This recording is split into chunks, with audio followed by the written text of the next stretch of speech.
Breath. All right. We'll call the Olivet City Council meeting on June 23rd, 2026 to order, please. Can I please call the roll? Mayor Lewis, Here. Chairman Pro Tem Pishon Hellman, Here. Councilmember Clark, Here. Councilmember Solomonov, Here. Councilmember Jurgel. Here. Excellent. All right, we're going to move on to communications. Can I please share if there are any communications that need to be I shared? have no printed communications. Okay. We are very excited, though, that we are going to read our Parks and Rec Month proclamation, and I'll read it up here, and then we'll come down and show the wonderful banner and or framed thing, and we'll take pictures. So, very excited about this one, partially because I love the parks so much about Olivet as well. So, July is Parks and Recreation Month in Olivet. Oop. Okay, we'll wait for a second for everyone to see it. It's always the fancy cursive too.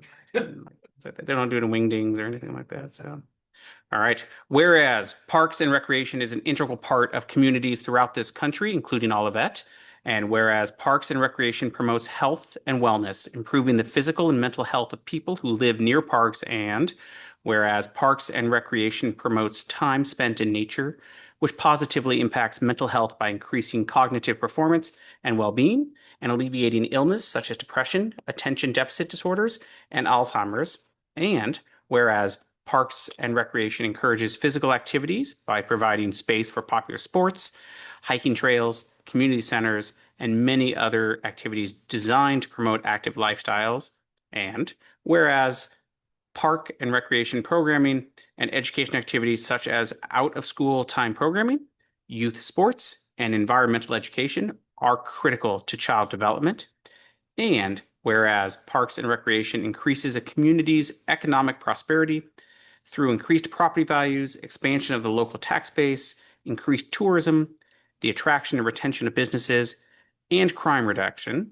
And whereas parks and recreation is fundamental to the environmental well-being of our community, and whereas parks and recreation is essential and adaptable infrastructure that makes our communities resilient in the face of natural disasters and climate change, and whereas our parks and natural recreation areas ensure the ecological beauty of our community and provide a place for all people to connect with nature and recreate outdoors.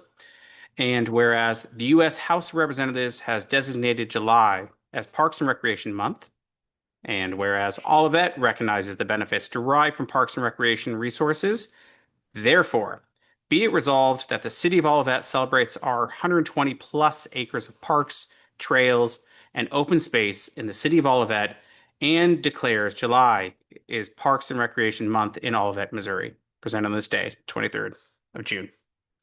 So, yay, Parks and Rec. Yeah, so, all right. So, now, you're probably going to join us, right? Up here, pictures? Oh, okay. All right.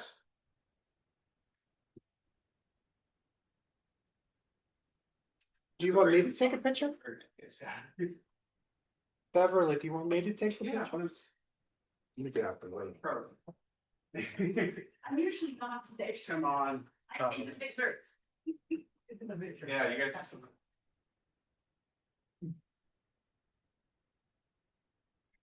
Thank you. Thank you so much. Thank you. Absolutely. We forced you into. Like here. Yeah. We're good at that. It's very exciting. Those are fun things to declare and fun things to announce. So, Absolutely. okay. Communications, we have a question about quorum on July 28th. Do you want me to raise that or? Okay. No problem. So on July 28th, both the mayor and mayor pro tem are going to be absent due to travel. So we did have business, but we were thinking if the other three council members were going to be in attendance, we would have quorum. We would keep the agenda to things that are more kind of running the business, kind of approving the normal things, not bring in new big topics that are going to incite a lot of conversation, but just allow for kind of approvals of already aligned things. So I guess a question for the three of you is, do you plan to be here on July 28th? Yes. Rob's checking. I will be here on the 20th. Okay, so we'll Yeah. keep that meeting and we'll make sure to keep the agenda to the appropriate things and not introduce anything that needs to be voted on that is of significant impression or anything like that. As long as we keep it as minimal, as short as possible, because again, it's political season for me. Yep, and we may ask you to run it. You're okay with that, so. That's fine. All I right. can make it Then short. exactly. So you can. All right. So, all right. All right. Wonderful. Okay. We'll move on to item 3, city manager's report. Good evening. All right, we have a couple of things to talk about this evening. First and foremost, this is sort of the last call for anyone who is interested in participating in any of the 4 commissions that we have openings for. Council will be interviewing candidates at their work session on July 7th. We do have 7, at least I believe 7 candidates right now. And many of them are interested in multiple commissions. So it is likely to be a lot of interviewing on the 7th. So anyone who is interested, if you could have your applications in probably by the end of this week, Monday or Tuesday of next week, we would appreciate that. You're welcome to follow the QR code and fill out the short application. Do we have candidates for every commission? We do. Oh, great. Yep, we do. And then next, just a friendly reminder that the city does subscribe to Siren GPS, which is a great and free emergency notification system. We use this a lot for traffic alerts. We use this in case of water main breaks to let people know about them. We use this for Holy Festival, Turkey Trot, when there are going to be traffic delays. So we encourage people to sign up for Siren GPS. Again, it is free, and you can let them know that you're in Olivet, and then you can get notices that are specific to your area. And again, you can follow that QR code to do that. And then in July, on July 8th, which is a Wednesday at 5 o'clock at 5 Oaks, we are doing Chat with the Mayor, which is coffee with the mayor, but in the evening. And this particular topic is about the council policy. The council is considering a policy for neighborhood improvement districts. And so residents are encouraged to come out and learn more about NIDS generally, and then the policy that is under consideration by council specifically. You are welcome to follow the QR code to submit comments or questions and read the draft policy ahead of time. You are also welcome to bring questions that evening. Submitting them ahead of time helps us format the presentation in case there are a lot of the same questions. So you can, again, follow the QR code, or there's a website available on the city's web. There's a web page available on the city's website. And then Olivet Night Out, this is just a reminder, a save the date is September 15th. That's a Tuesday. Registration for the neighborhood parties will be opening up in July. The police department will be pushing more information about registering for the neighborhoods that have block parties on a city's website and social media pages. So put it on your calendar for the evening of the 15th in September. And then I just encourage everybody to sign up for our weekly newsletter that goes out on Mondays, This Week in Olivet, and it has a variety of information about things that are happening within that particular week or the next 2 weeks. And then we have an upcoming meeting schedule.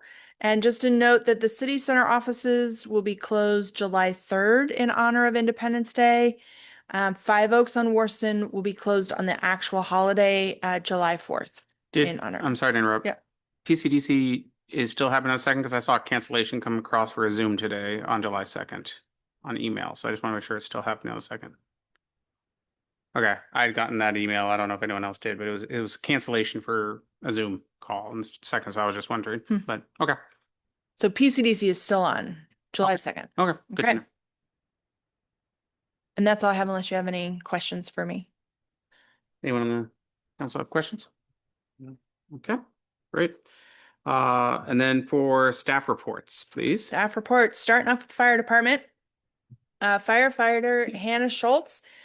She completed the confined space technician course. So this is her in the red helmet in Okay. that very tight pipe. So this training is necessary in case they ever have to rescue someone from a tank or utility vaults or sewers. You can see in this picture down here, they have a mannequin that they had to go down and rescue. And so this training not only provides those skills, but also learning the specific personal protective equipment that they would need for these confined spaces, as well as appropriate ventilation procedures so that the rescue can be made safely. Well, thank you. And then Parks and Rec. So Camp Five Oaks is going. We are 92% full, and we have 4 weeks of the 8 that are completely full. So here's some of our campers here. And then this year we are doing municipals, which is the sort of the city departments each take a day or two, and they take the campers and they get to learn about the police department and the fire department and planning and Parks and Rec. So that is completely full. It's very popular. And then we have a couple contract camps, and those are also sold out. So it's pretty popular up at Five Oaks for camps this year. And then if you have been on either the Sassafras Trail or the Centennial Greenway, you may have seen this new bridge that actually connects the trail to the Centennial Greenway. And the parks crew built this, and they built it from downed trees that had come down and recycled lumber. Nice. So, That is excellent. yep. I love that idea. Yeah. And then planning. So if you have been watching the Pinnacle townhouses across the street, there are a couple, 2 units that are almost finished and almost ready for occupancy, hopefully in July. And so Mr. Trejo and his staff, one, they've been over there doing all kinds of inspections, but they have at least one of the units staged and a couple pictures, sneak peeks for what the interior of those units look like. And this is in building 7. So this is the northernmost unit. And then building 6, which is the next one, they're doing framing inspections on the interior. And then plans for building 5, which will be the next building, are under review. So they are moving along on those townhouses there. And then the police department. So this is Officer Rieger. Now this is not a current photo, but probably last summer's photo. But we just wanted to highlight that the Olivet Police Department, since 2021, they have had a policy of community engagements.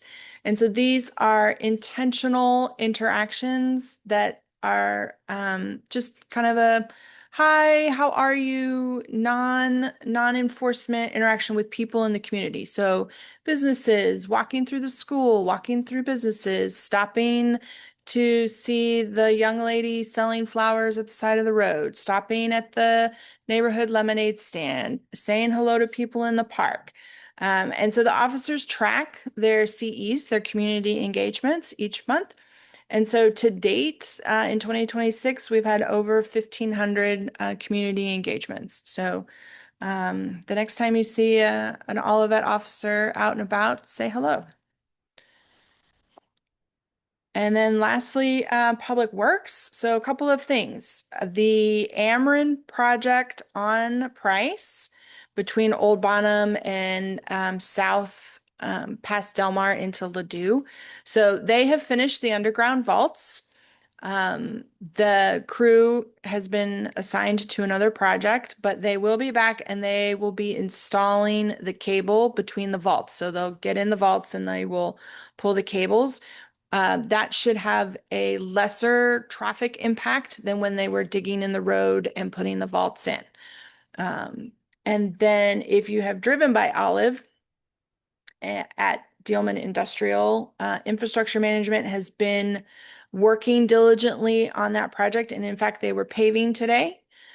So this is last week's photo, but they're moving along nicely at Dealman Industrial. And as soon as they are finished, they will then move to Price to put that additional turn lane in, that right turn lane on Price. And then Public Works crews did stripe that mid-block crossing at Alice and Hilltop. So unless you have any other questions, that's all I have. All right. Questions? Nothing? Okay, thank you very much. You're welcome. All right, we're going to move on to item 5, the monthly financial report.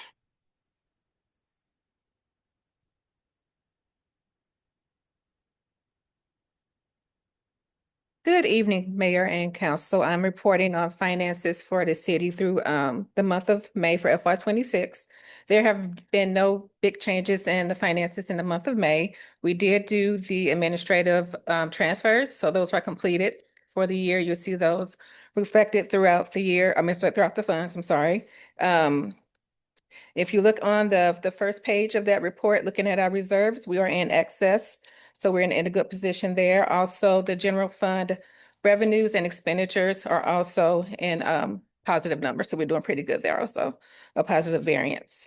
We're going to look at the chart of the month. Lastly, it's going to be the sales tax. They're pretty much flattened out right now. So no big changes, no decreases or increases there. And they are comparable to April's numbers pretty much. So we're holding steady with the variance in that area as well. So that's pretty much it, unless you have any questions. No, looks pretty stable compared to previous years where Yeah. we're at it.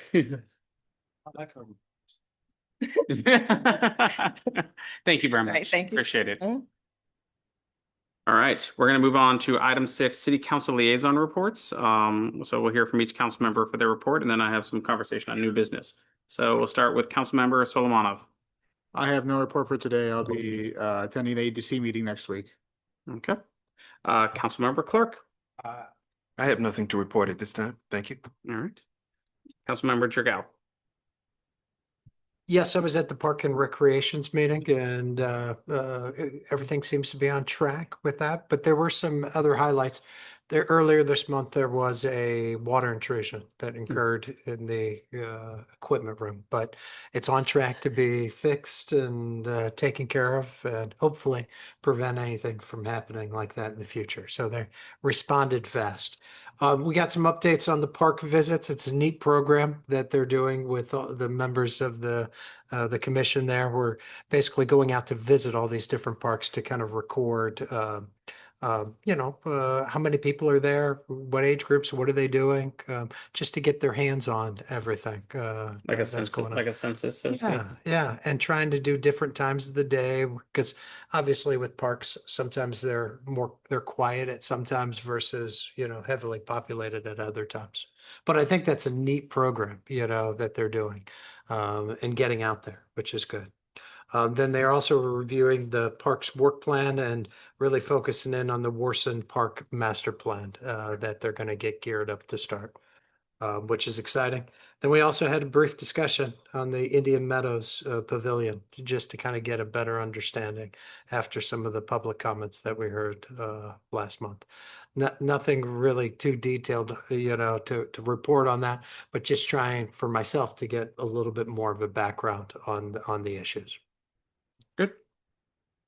All right. Chairman Pro Tem.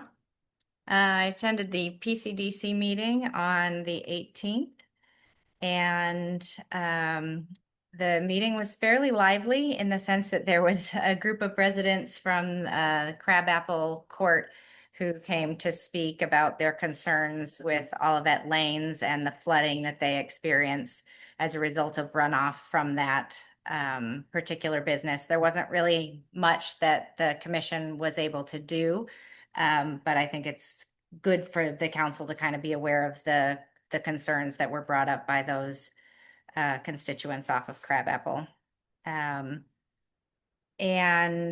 there was also a good discussion, kind of an introductory discussion around housing.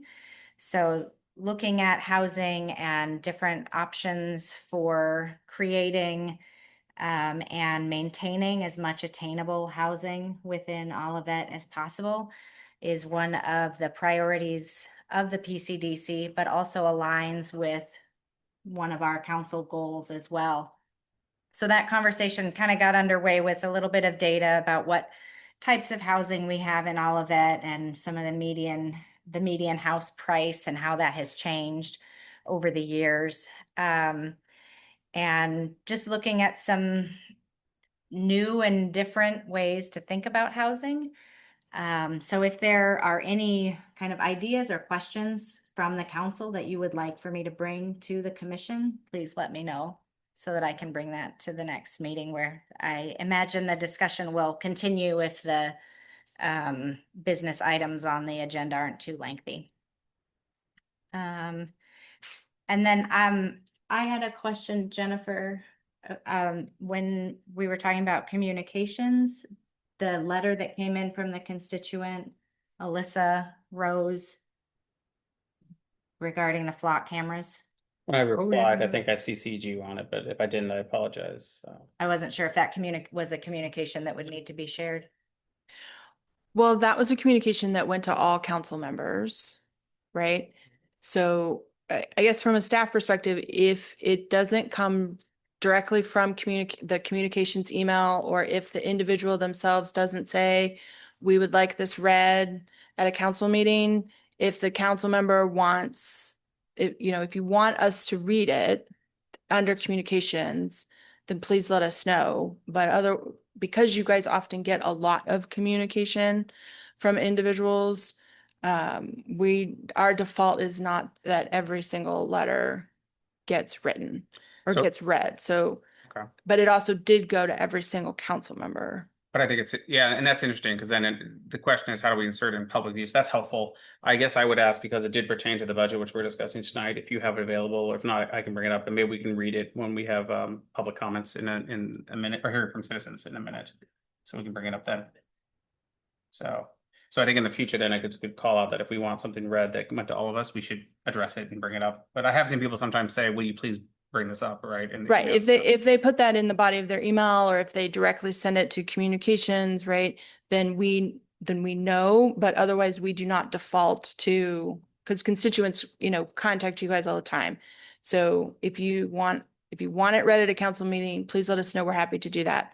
But that's not our sort of default position. And I can see if I can bring it up. Okay, I appreciate that.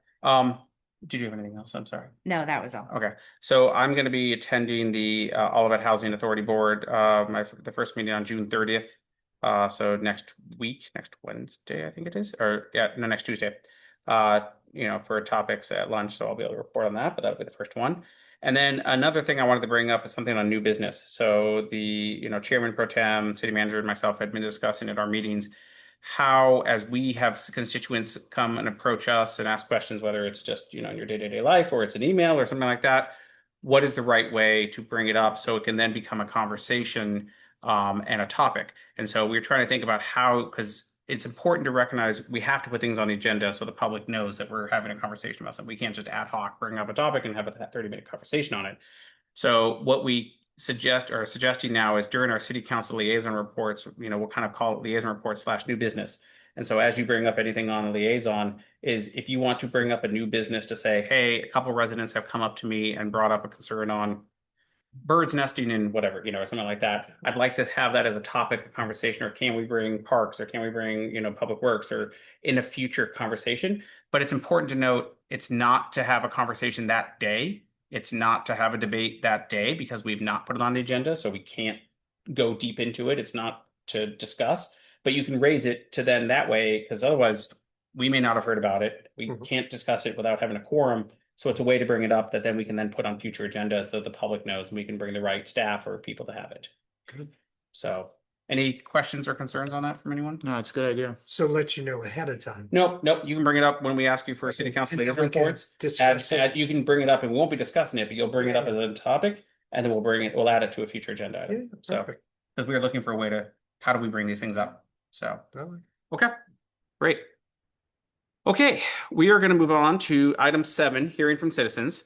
This is the portion of the agenda where anyone present, in person or virtually, may address the city council regarding any topic, including those later in the agenda. Each speaker is allowed up to 3 minutes to address the mayor and city council. Hearing from citizens is designed for council to receive feedback rather than for direct dialogue. We will take speakers in person first, followed by any online. If you're in person, please complete a speaker card if not already done and give it to the clerk. If you've already given your card to the clerk, we will take you in order in which you submitted your card. If you are online and wish to speak, please use the raise your hand feature and you'll be added as a speaker. And then for all speakers, we ask that you state your name and address for the record prior to delivering your remarks. One thing I will call out is for some of the bills we have tonight, they are the second reading, so there's not going to be public comments or an opening of public comments at that time for that bill. So if you do have a comment or something you'd want to speak on one of the future bills, like the budget or something like that, this would be the time to bring it up because it will not be brought up. We won't have a time when it's a second reading. So I think that's important to call out. Okay, Ms. Buckles, you are first. Please come on up.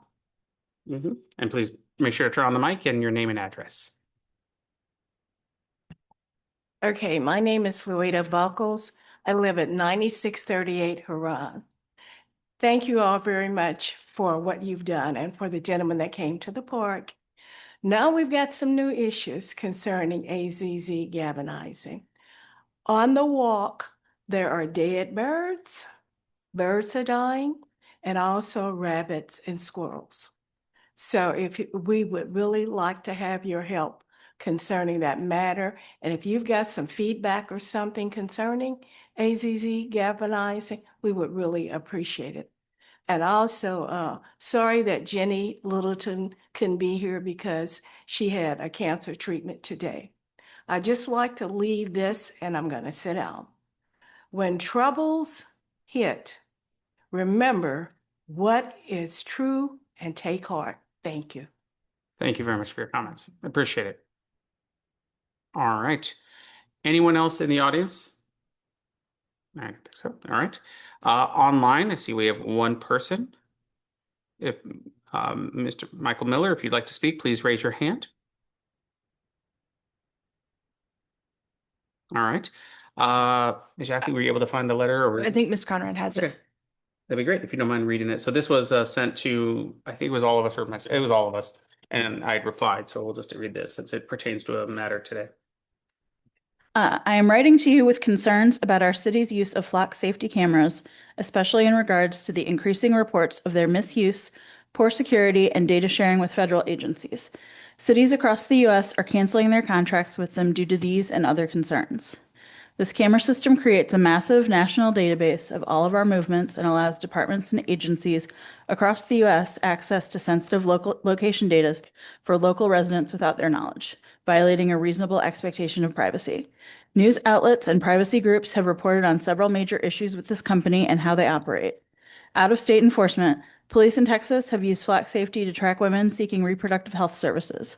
With access to 100,000 plus cameras, authorities can track residents for enforcement of out-of-state laws.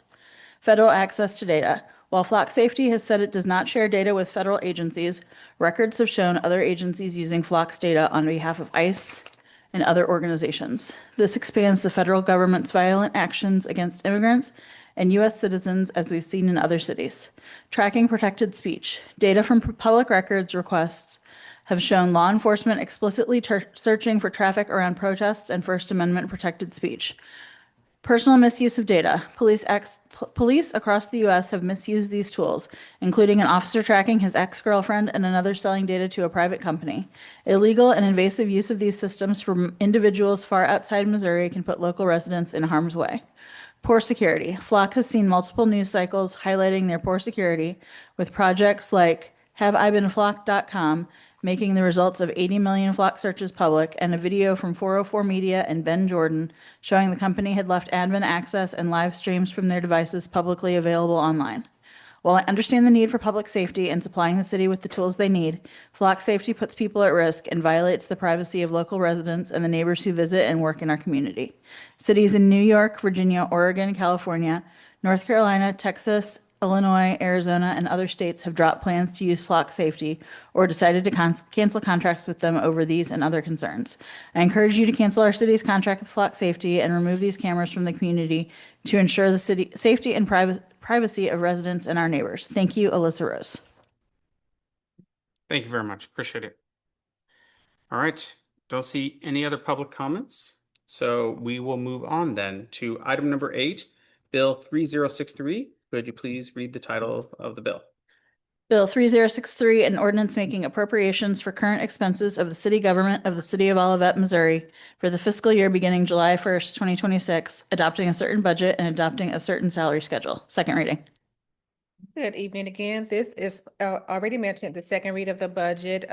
There's not much more to go into detail. Darren went into very good detail with us on the last council meeting that we had here. The only thing I would add is that there was a minor edit to the planning and community development budget to add back in their clothing allowance of $900 for the budget. Everything was updated, including the little charts that we had in there where corresponding with that budget change, everything, all the numbers are updated and correct. And I think that's all that we had for that. Do we'll go over the capital items? Yeah. Okay, let's pull up the capital items, just to give you a little quick overview of what we have in the budget for capital items coming up for this year. And we'll go over the capital improvement plan in just a moment too. So this here's a glimpse of what's coming up for the fiscal year, just so you'll get your eyes on it, just a quick snapshot of what's coming up for the fiscal year included in the capital budget plan. So when you're approving, hopefully tonight's budget, you are just approving 1 year's worth of capital expenditures, as well as all the rest of the expenditures. And then later in the evening, we are asking you to adopt the whole 10-year plan for the capital budget. So that doesn't put that in stone, but it is a good kind of foundation for us as a staff council to look at 10 years out. So that's sort of the difference, but why we do it twice, right? Tonight, this is just 1 year's worth of expenditures, and then the other one is the full 10-year plan. And by approving these as part of the budget, because this is the summary of all the things that were rolled up, we're basically saying when these still need to be brought forward if they're over 5,000, I think it is. Correct. 10, okay. They still need to be brought forward.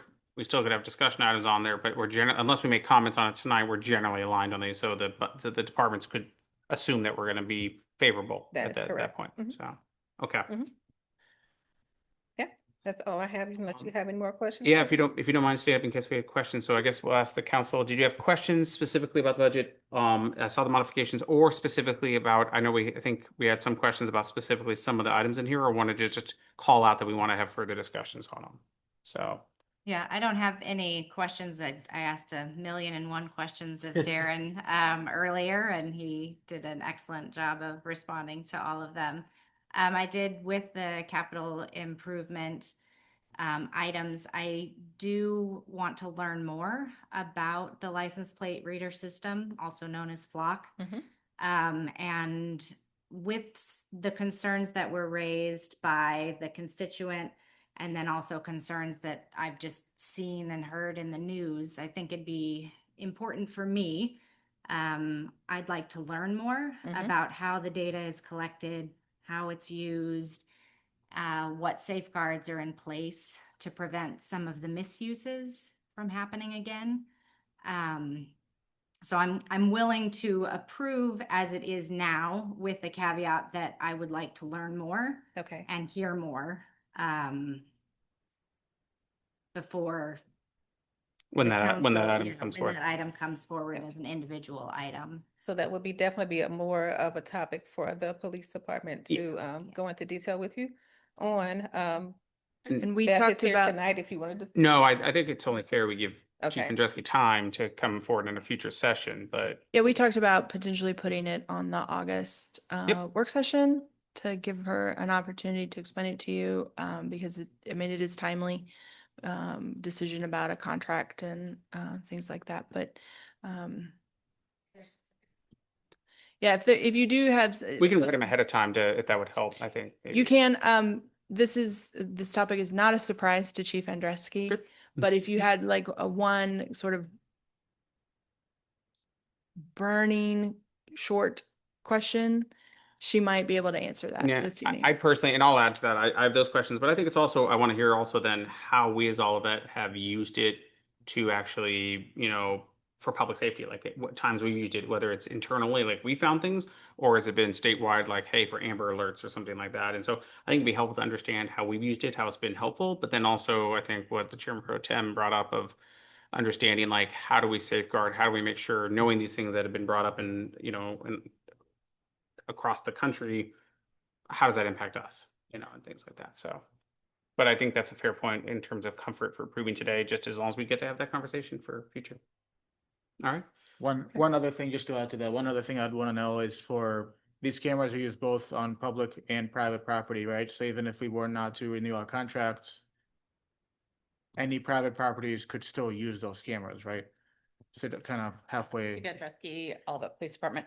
That's correct. So there are private entities. We have some in town who also use Flock, and they are on the public roadways. I will say that the majority of the letter that was read is entirely inaccurate. And I would venture to guess is a copy and paste type letter that has been sent out nationwide to councils, but all of that information, I have plenty of data and information from Flock and from our side that can show you that information just is not accurate.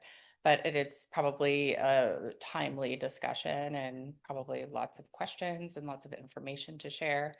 And probably also be easier if I can show you with some pictures to see actually kind of what some things look like. So I think that would be great, because I think putting it on agenda for the future can allow you to present that. It can allow anyone from the public who wants to come speak on it and share the concerns. So that's what we'd look forward to. Thank you. not a problem. Thanks. I appreciate it. All right. Other topics on the overall budget, which I know we've covered, we all gave feedback on. Anyone have any other pressing conversation points? Okay. With that, then, I guess I'll ask if anyone would like to make a motion for approval. I'd like to make a motion to approve Bill 3063, an ordinance making appropriations for current expenses of the city government of the city of Olivet, Missouri for the fiscal year July 1st, 2026 to June 30th, 2027, adopting a certain budget, adopting a certain salary schedule. Second. All right. Can we please have a poll of the council? Councilmember Jurgel, Yes. Councilmember Solomonov, Yes. Councilmember Clark, Yes. Chairman Pro Tem Pashon Hellman, Yes. Mayor Lewis. Yes. The motion is passed. Bill 3063 becomes ordinance 2833. Just a big thank you to all staff. This is obviously many, many, many, many months of work to come together. Yourself, Darren, and the previous, and it's and I appreciate the council also taking the time to read the 140-page document a couple times. But obviously this comes from a lot of work behind the scenes from staff. So thank you very much. Thank you. All right, move on to Bill 3064. If we can please have that title read. Bill 3064, an ordinance authorizing and directing the amendment of a contract with St. Louis County for housing municipal inmates. Second reading. All right. If you don't mind giving another background on this for a second reading. So the city of Olivet currently contracts with St. Louis County to house municipal inmates. So we do have holding cells, but those are just holding cells. They're not designed to hold an individual for a long period of time. And so that individual would be taken to St. Louis County. And so they have raised their rates from $50 per day to $75 per day. And so that requires an amendment to the contract. And so we are bringing that forward for you. All right. Any questions from the council on this second reading? No? Okay. I'll entertain a motion then. I'll make a motion. I'd like to make a motion to approve Bill number 3064, an ordinance authorizing and directing the amendment of a contract with St. Louis County for the housing municipal inmates. Second. All right, it's been seconded. And then please poll the council. Councilmember Jagel, Yes. Councilmember Solomonov, Yes. Councilmember Clark, Yes. Chairman Pro Tem Pashon Hellman, Yes. Mayor Lewis. Yes. The motion is passed. Bill 3064 becomes ordinance 2834. Excellent. Thank you. Move on to item 10, Bill 3065. If we can have the title read, please. Bill 3065, an ordinance granting an easement to Ameren for electrical lines, poles, and facilities at 5 Oaks/Warson Park. First reading. Good evening, Mayor and Council. Bruce McGregor, Olivet Public Works. We have before you a request from Ameren UE to grant an easement for overhead utility lines and some ground space for down guys. And down guys are the wires that come off of the poles to provide lateral support from the weight of the wires as they go in a non-linear direction. The poles are being relocated to accommodate new signals to be installed by St. Louis County for the Centennial Greenway crossing in front of 5 Oaks. So GRG has been working for quite some time with Creve Coeur, St. Louis County to provide the safest alignment for the crossing at Gateway Boulevard and to make sure it's safe for pedestrians to cross, or pedestrians and cyclists and trail users, et cetera, across 5 lanes of Warson Road where people tend to go kind of quickly. So they were able to convince St. Louis County to install signals. So sort of a domino effect happens. The signal poles have to go in, the power pedestals to provide power to the poles, and then the signal control box. And all of a sudden there isn't room for the utility poles. So they have to be relocated along the tree lawn area. So this is a first reading. There's no action required tonight, but I'm happy to answer any questions about any of this. I think overall, no concerns from you. No, it doesn't adversely impact the use of Warson Park or 5 Oaks. We are working with Great Rivers Greenway to address certain challenges that are coming of this. We will have more pole-like structures along the area, and we're concerned about sight lines to the sign that is there. We want to make sure that now that there's a signal and the crossing, that we don't have motorists confusing the trail with the entrance to 5 Oaks, even though there's truncated domes and white, so there's a whole host of things we're addressing with them to make sure that we don't have any negative impact. Ultimately, this will really enhance the use of the Centennial Greenway, but it does have, like I said, this domino effect of infrastructure that has to be relocated. When this segment of the trail was designed, we were really focused from Warson Park to Dealman Road. We knew that the crossing was going to occur at some point at Warson Road, but we weren't really certain where exactly it was going to happen. So we just sort of had to pick a landing. We thought that was the most probable relocation or probable location, and some adjustments will have to be made. But, our priorities on the city side are going to be to make sure that, we have unencumbered use or uninhibited entrance to 5 Oaks. Everything is visible and there's no confusion for motorists or anyone as they approach the community center. I have one question. Yeah. And I was looking at the drawings. Mhm. Oh, thank you. And it looked like the lines were crossing Warson diagonally. They do. And Yeah. right now, the lines cross a bit further south. And what they're doing is they're adding another pole a little bit further north towards the entrance drive. And that, I'm not 100% sure of the design of the pole, but I think it's going to be one of these composite poles that's a little bit taller and a little bit stronger. What I've noticed with Ameren is that every time a project like these comes up, they take the opportunity to upgrade to the newest, design standards. We saw a lot of that with the work on Olive Boulevard when they to accommodate the new construction of the crossing area. They did add some newer style poles. They elevated them. It's happening across the street with the townhome development. They've taken down some poles that were a legacy design, and they've put in taller ones for added safety. But with that diagonal, it's going to be a longer length and a much bigger. I think it actually might be getting a little bit shorter. Oh, really? Okay. Because they're moving it further north, and the pole on the west side, I think, remains in the same location. Don't quote me for sure.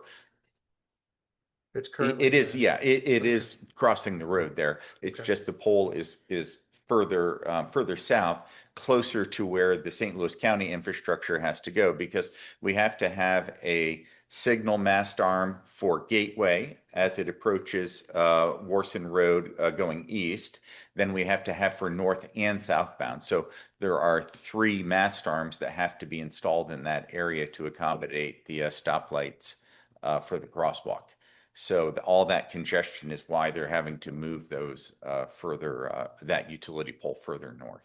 With crossing 5 lanes, you know, the length that you know, area is stopped for, Mhm. you know, crossing, is that a concern with traffic? Not right now. That area, that design has not been finalized with St. Louis County traffic signals controls right now. We did have a conversation actually just this week, and that was one of the comments is, you know, is there sufficient time to make the crossing? Do we need to be concerned? Do they need a area of, you know, pedestrian refuge in the middle? I believe there is plenty of time on Warson to make the crossing without slowing down traffic flow through the corridor. It's just not the same, you know, average daily traffic volume that we have on Olive Boulevard. Olive signal timing is from 170 all the way out to Clarkson Road and Highway 40. We don't have that same volume to impact if somebody's pushing the button to make the road crossing on the trail that would, you know, interfere with the traffic signals. That doesn't have the same volume. Why are there 5 lanes? Well, that has been a target for a road diet for years. Yeah. But I think it is an easy project to push aside when you have pavements with lower ratings that need to be upgraded and improved. You know, it's working. I agree. They don't need 5 lanes there, but it is still capital improvement money going to reduce it for a road diet. And they just repaved it 6 or 7 years ago, maybe 8 years ago. They redid all the pavement. So it's in good condition with plenty of lifespan yet left. So yeah, so they're not. But it could be a good location for a dedicated bike lane. That is a great discussion for St. Louis County. Yeah, yeah. I've never heard road diet before. Yeah. Yeah, no, but we have heard the rumblings of that before, but I just don't see it getting prioritized. Yeah. Especially when we have the Greenway going, you know, east and west through there and alternate, But if it connects but Stacy Park. yeah, but it is a sticky area for, you know, for like cyclists to share the road because the speeds are so high.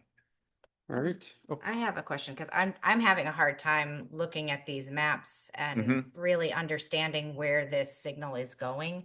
If- Well, that's hard to see on there because this is the Ameren easement. So the signal arms are very long triangles. So they have a sharp point almost to the yellow center line. And then at the wider end, you will see a round circle, and that is the vertical arm. So if you scroll down just a little bit there, if you move the mouse right and down just a little bit, right, keep going right, and up just a little, there it is. That is the signal arm. Okay, so that is it. And the reason it's drawn like that is because to save weight, the poles are tapered because they don't have to, well, they don't need to be as thick Yeah. at the end as they do at the side because of the bending moment.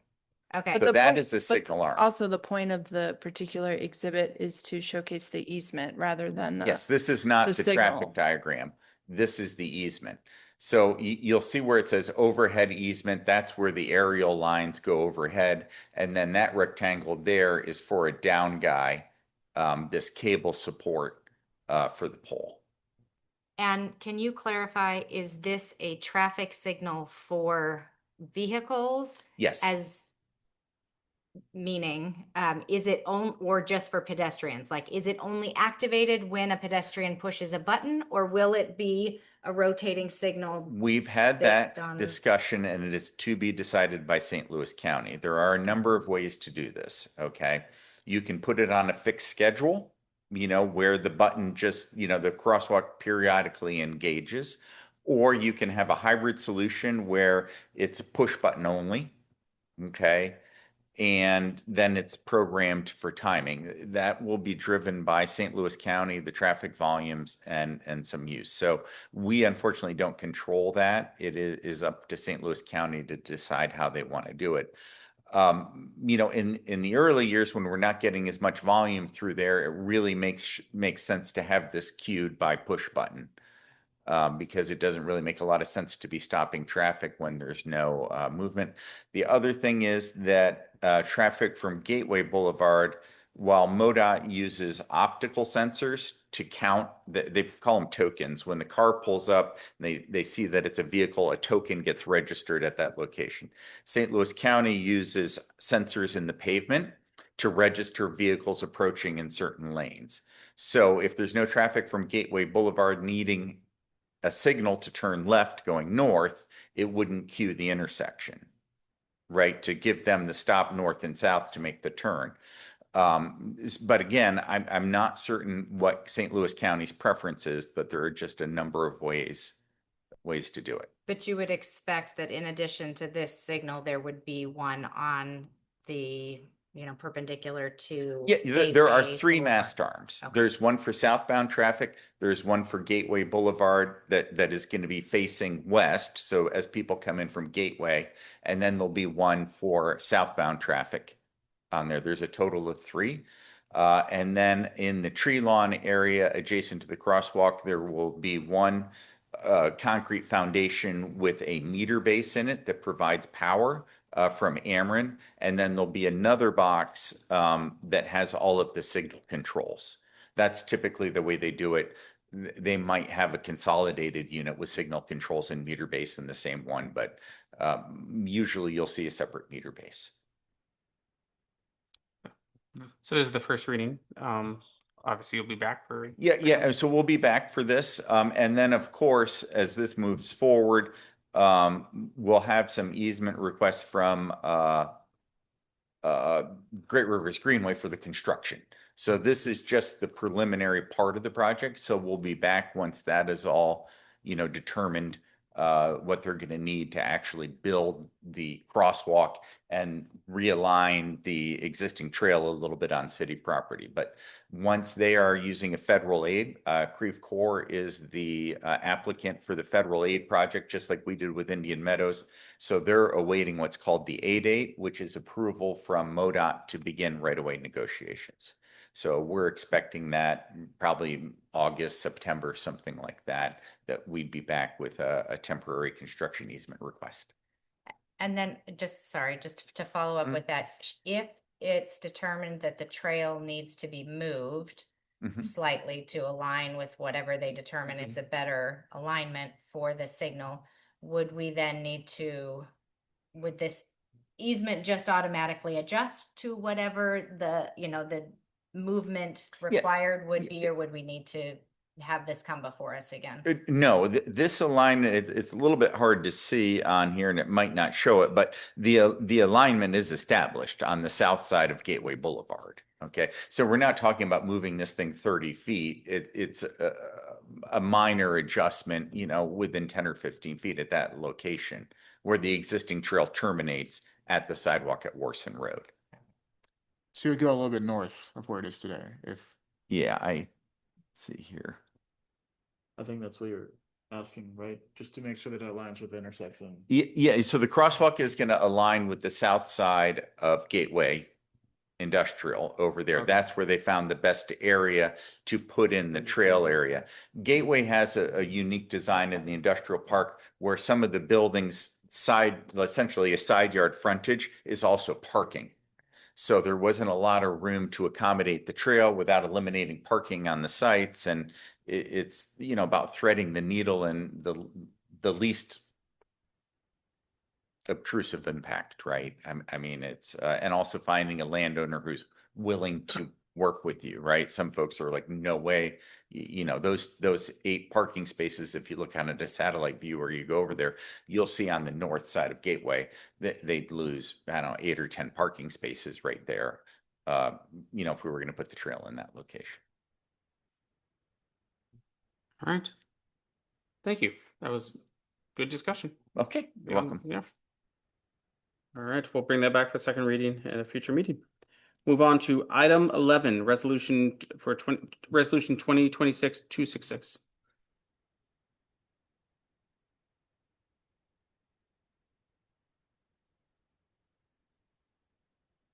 Your mic, please. Sorry.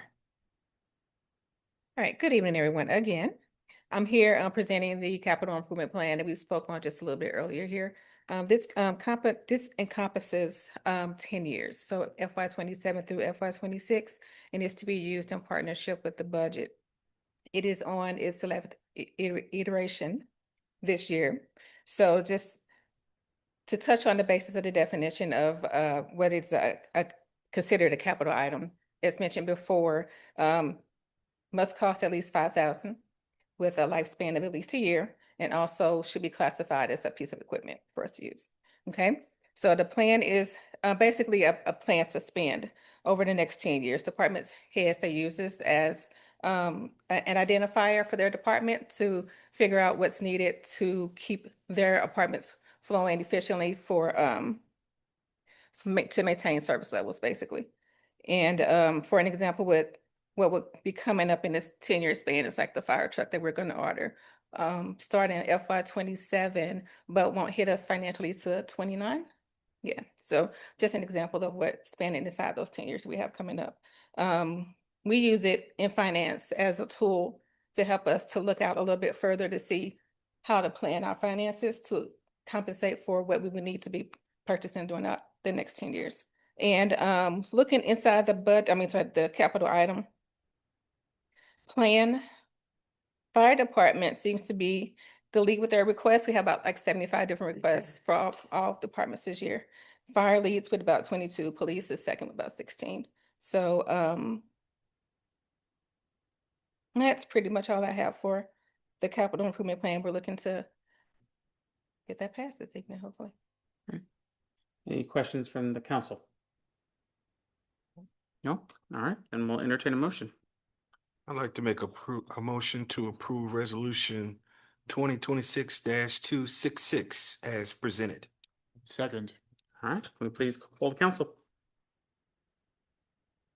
Councilmember Jurgel. Yes. Councilmember Solomonov. Yes. Councilmember Clark. Yes. Chairman Pro Tem Pashon Hellman. Yes. Mayor Lewis. Yes. The motion is passed. All right, thank you very much. Appreciate it. Yep, I'm still here. All right, item 12, fiscal year 27 encumbrance request. All righty. Last item for tonight for the finance department. We are looking to encumber funds in the amount of $891,685 for FY 26. This will include projects from 3 of our departments, fire department, parks, and streets capital. So looking in detail, going to park stormwater, we're looking to encumber $8,000 for the completion of the Stacy Park fence project, the completion of that, and also a little incident of a vehicular accident that happened there that needs some repairs need to be done there. We won't be able to get it completed by the end of this fiscal year. Vendor issues, right? Or timing issues? We have punch list items with that, so we're not releasing the final payment until they. So there's deposit, balance, and then the repairs for the fence that was hit by the vehicle, we were still a reimbursement through insurance on that. The motorist insurance on us. Right. Okay, and then next up is going to be fire. They're wanting to encumber $421,807. This is for 4 No, sets. they're wanting to encumber $21,807 Sorry about that. for 4 sets of For fire sets of gear. fire gear. Yes, I put a 4 in front of that. How that happened, I don't know, but yes, $21,807 for fire gear, and that is for 3 newly hired firefighters and 1 fire captain for that. And then moving down to the final 2 that we have on the list, they are going to be capital street items. $141,335 for street improvements that are ongoing over and on the Laguana area, It correct? was allocated for pavement restoration supplementing the Missouri American work in Indian Meadows. Project was supposed to start in February and didn't start until earlier this month. Missouri American Waters project didn't start. We're right, Yeah. Missouri, they didn't start the utility work as anticipated, so we're behind schedule.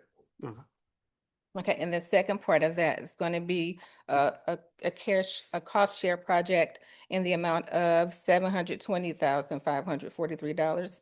And that's going to cross fiscal year due to I think it's a couple of different streets that are included with that. The Olive Intersections Cost Share Project, which again, we just didn't, start this year, but it is in project now or in progress now. Yeah, so those are the only 4 items that we have on there for this year. So in our capital fund, we're looking at $883,685 and Stormwater Parks 8,000 for a total of $891,685 for FY26. Okay. Just one question with the Olive Road cost share project. Does the 720,000 there, does that cover all of the work that needs to be done for the project, or was that just what was anticipated to be spent this year No, for the that'll- project? Okay. And and part of the entire project is paid for by MoDOT, but that is only in the MoDOT right away. So this represents the city's obligation for the cost share project at Dealman Industrial and North Price. I'm just curious how often, what is like last year, how much did we encumber or just ballpark? Is this, It was not this extensive. Yeah, it varied Yeah, I imagine. year to year. It really depends on what we are doing that crosses fiscal year. and things just don't line up purposely with invoice perfectly. So Yeah, sometimes they don't. Yeah, I bet. Yeah, because, we have all this project rolling over and beginning in the spring and Yeah. it's very. Winter would be a lot easier for you in Yeah, January. 700,000 for us is not normal. Yeah. This is just a large capital project that's been going on for several years. Makes sense. Okay. Any other questions from the council? Anyone like to make a motion? I'd like to make a motion to approve $891,685 in encumbrances, $883,685 in the Capital Improvements Fund, and $8,000 in the Stormwater Parks Fund. Second. All right, second we make, please poll to council. Councilmember Jagel, Yes. Councilmember Solomonov, Yes. Councilmember Clark, Yes. Chairman Pro Tem Sean Hellman, Yes. Mayor Lewis. Yes, The motion is passed. thank you very much. Thanks. You had a busy night for us. All right, moving on to item 13, please. ADA door installation at 5 Oaks on Warson.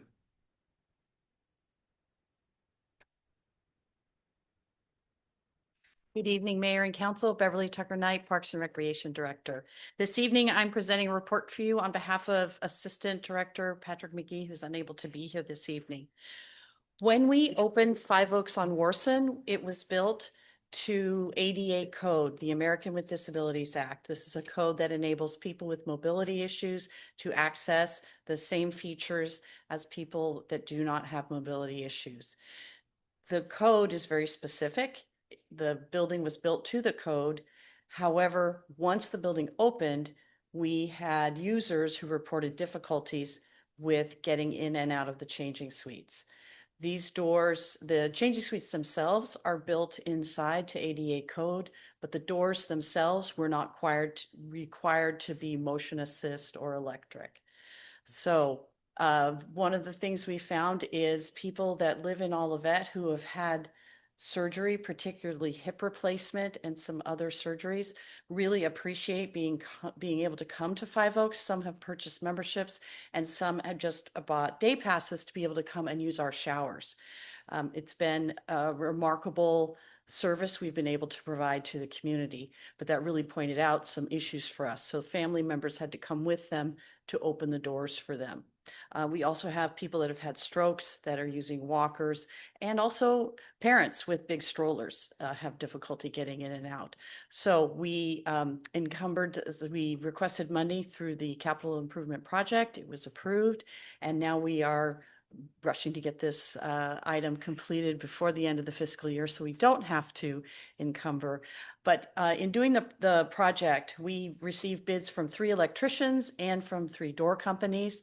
We are recommending to go with the electrical company that provides a little better service. Our lowest bid was an electrical company that would just add the automatic doors to the existing electric, which would cause dips in service and flickering lights because there isn't really enough load on that. So we rejected that as not being an option that we wanted to really put into the building.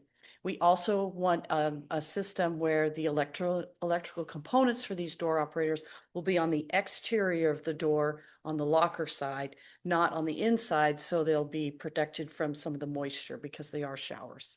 So you can see some photos of this at the end to sort of see what it looks like. So there will be a visible door. It looks very much like the operations you see when you come in and out of the front door, where we have power assisted doors there. It's very similar. It's on the picture here. It's very low profile. So it will go in on the top of the door there.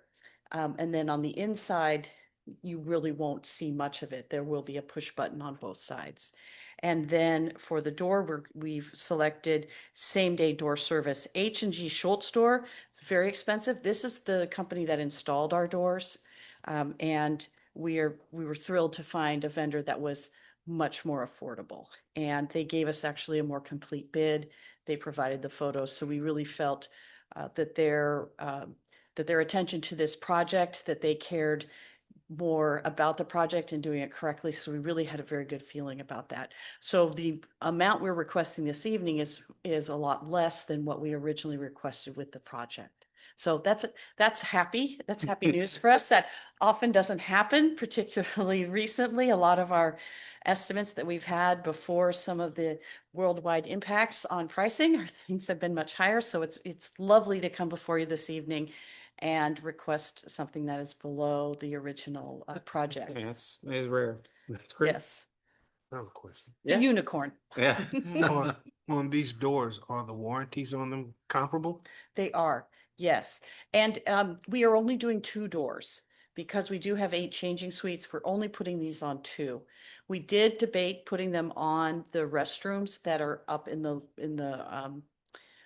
by the Chinkapin rooms, by the multipurpose rooms, but we felt that this was more value because when people come for big events and they have mobility issues, typically a family member's been with them. That's our observation. So if they are not, they can go a little bit further down to use the changing suite rather than putting the automatic doors on our restrooms at the front. We also think that that will save on wear and tear because those restrooms at the front are used incredibly frequently, particularly right now during summer camps. So putting the automatic doors on less used doors, we felt will give us a lot longer use out of these before we have to replace them. Are there any other ADA requirements at Five Oaks that we should consider from an electrical standpoint? Maybe potentially combining multiple projects, if there's anything else that's Not electrical wise. We do have some other ADA things that we've observed since we've moved into the building. There is a lip on the showers that is 1 inch high. The showers are not on grade. But again, most people that use the showers transfer from the wheelchair to the bench, so that isn't as much of a problem. If we had a lot of users that were required to bring their wheelchair into the shower for them, that would be a problem. But right now, that's okay. But down the road, that may be something we should address later. But right now, as far as electrical goes, this is about it. okay? Thanks. But it's a great question. All right. Any other questions? All right. Entertain a motion. I'd like to make a motion to authorize the purchase and installation of electric assisted ADA doors for 2 changing suites for the Five Oaks on Warson, not to exceed $10,600. Seconded. All right. Can we please poll the council? Councilmember Dragell, Yes. Councilmember Solomonov, Yes. Councilmember Clark, Yes. Chairman Pro Tem Pashon Hellman, Yes. Mayor Lewis. Yes. Motion is passed. Thank you very much. Thank you very much. I appreciate it. All righty. We have moved on to item 14, hearing from citizens, part 2. So same conditions apply from last time in terms of the goals of citizens and hearing from citizens. So at this point, Ms. Littleton, your card is here. Please don't forget to turn the mic on and state your name and address. And then we'll keep it in 3 minutes. Thank you. My name is Jenny Littleton. I live at 9639 Huron Drive in the Indian Meadows subdivision. I wanted to just let you all be aware of, we have been having some bike riders, motorcycle riders, riding the Greenway Trail. And they weren't like wild or anything, but it's the principle that they put it on the Greenway Trail. And we had kids riding their scooters and their bikes. And there was one lady that was here our last meeting, Felicia. She's an attorney here in Indian Meadows, and a lot of the residents go to her for legal advice. Well, it was her son that she called me and said, there's a group of men on motorcycles. Can you please get down? They're headed your way. Get down by the trail. My son's on the trail. And when I got out there, I couldn't get to him fast enough, but he was able to kind of like hop off his bike so they wouldn't hit him. But once they passed, I got to him. So I want you guys to be aware. I'm going to contact Greenway too to see maybe if there could be, maybe, I know this sounds weird, but maybe like have a gate or something, because this was around this time, you know, when this happened. So she believes, because she was walking her dog near the Napoleon area, she believes they came from that street to get on.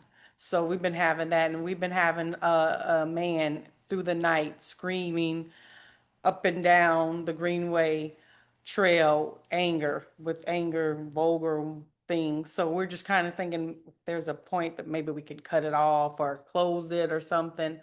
So I wanted to let you guys be aware of that. And then I'm also here to see if you all would have had the opportunity to see about your plans to help me to move that pavilion that's next to my home and all of the neighbors' home on Huron. If you guys had that opportunity to come by to look at it, or if you were able to look in the budget to see how we can do it. Like I said, I suggested maybe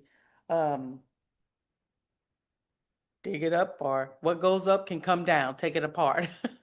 Okay, thank you.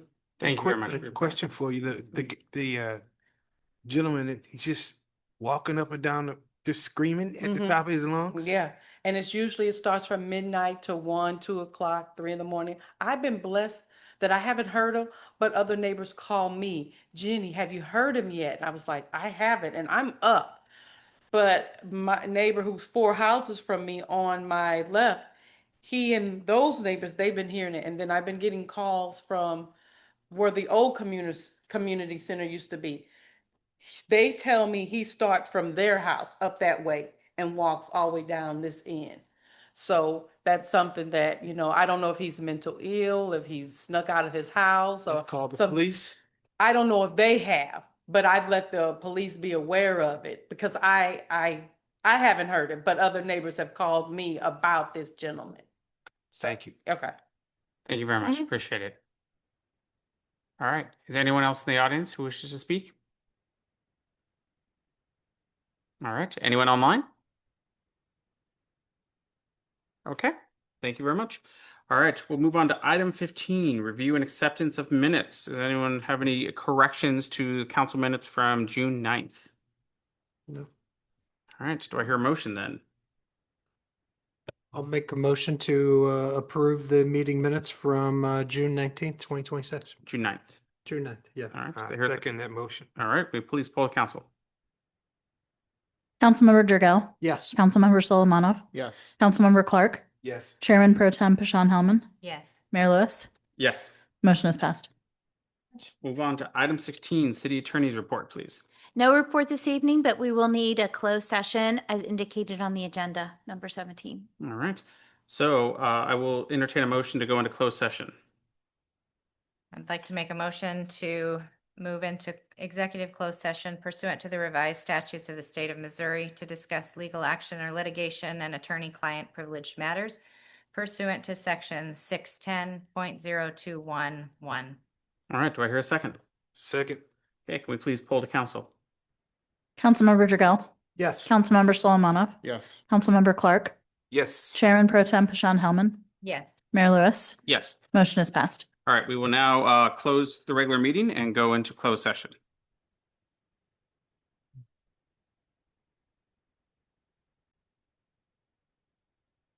All right. We are back in session. No major decisions made. So at this point, I will take a motion for adjournment. I'd like to make a motion to adjourn. Second. So adjourned at 8:44 p.m. for Jennifer.